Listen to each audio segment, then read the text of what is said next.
On the outskirts of a small village, nestled between rolling green hills, there was a beautiful farm owned by the Miller family. Mr. and Mrs. Miller, along with their children, Jake and Lily, worked hard every day to take care of their crops and animals. One sunny morning, while working in the cornfield, Jake noticed some of the corn had been eaten. "Look, Lily, some of our corn is missing," Jake exclaimed. "Do you think someone is stealing from us?" Lily asked, worried.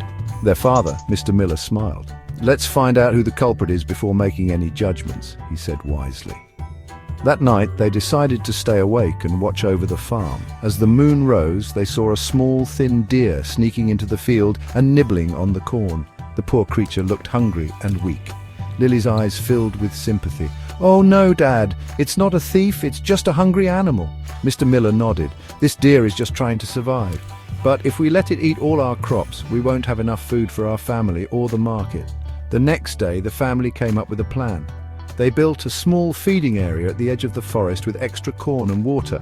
"This way, the deer can eat without ruining our crops," Mrs. Miller said. To their delight, the deer and other small animals started eating from the feeding spot instead of the farm. The crops were saved and the animals were fed. One day, a terrible storm hit the village. Strong winds and heavy rain destroyed many farms, but the Millers' farm remained mostly unharmed. Their neighbors, however, were not so lucky.